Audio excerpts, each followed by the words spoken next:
Inilah contoh atau tutorial cara membuat tiang kolom core. Dan hasilnya, setelah pengecoran betonnya, yang pertama perlu dipersiapkan adalah papan yang akan menjadi dindingnya. Di sini kita gunakan papan dengan lebar 20 cm, lalu 2 cm tebalnya dan panjangnya 5 meter. Lalu kayunya berukuran lebar 2 cm dan tebal 3 cm.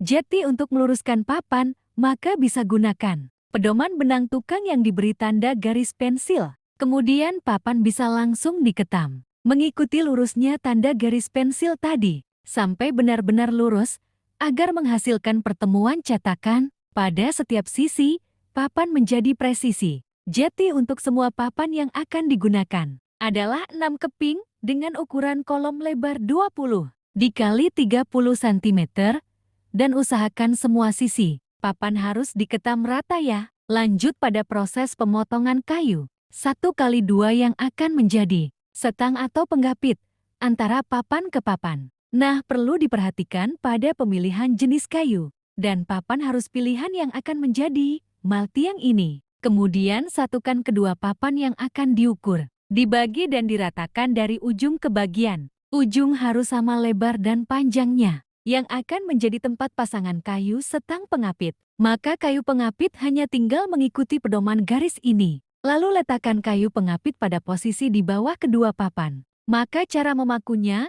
harus diawali dari papan yang akan tembus ke bawah, menyatu dengan kayu pengapit di bawahnya. Minimal 1 kayu pengapit menggunakan 4 paku ya agar papan tidak mudah lepas. Kemudian berdirikan papan dan paku pada kedua sisi pertemuan papan, lalu bengkokkan dan ratakan dengan papan paku yang tembus berlebih ini agar lebih kuat, tidak mudah lepas kayu pengapitnya. Lanjut pada proses penyatuan papan yang lebar dan yang kecil. Perlu diperhatikan pada siku. Sudut harus rapat dan padat. Lalu perhatikan juga pada bagian bawah yang menjadi tumpuan tumpahan semen cor. Harus lebih banyak dan rapat sewaktu memakunya. Agar cetakan mal ini tidak mudah pecah dan terbuka. Minimal paku yang digunakan adalah paku 2,5 inci agar lebih dalam masuknya ke sambungan papan. Lalu tambahkan sambungan kayu pengapit lagi pada papan mal. Dengan cara yang sama,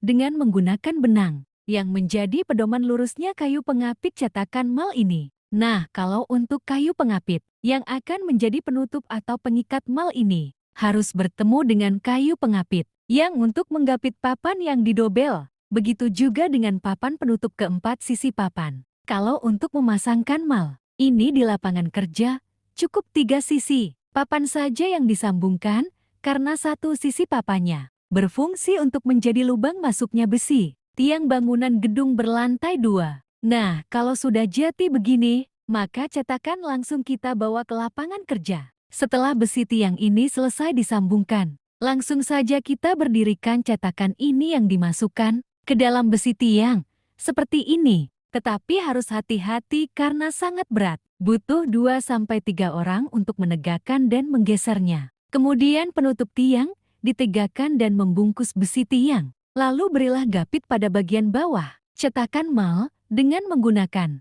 papan yang dipakukan pada balok selop menggunakan paku beton. Fungsinya agar cetakan bagian bawah ini tidak bergeser ke kanan dan ke kiri sewaktu proses penyetelannya. Lanjut pada proses penguncian papan penutup mal tiang dengan menggunakan paku 2 inci ke 2,5 agar kuat. Tetapi paku yang untuk memakukan pada pertemuan papan kayu setangnya itu kayu 1x2 inci. Jangan kandas rata papan, peraikan minimal 0,5 cm agar mudah untuk membukanya. Setelah dikor, lalu lepaskan tang base setelah pengucian dengan paku. Lalu lanjutkan proses penyetelan tiang. Di sini harus menggunakan alat bantu seperti batu lot atau bandul setinggi dengan tiang yang digantung. Menggunakan benang tukang, fungsinya sebagai alat ukur tegak lurus berdirinya tiang mal. Ini maka gunakan kayu ukuran 2x3 inci untuk jati penahan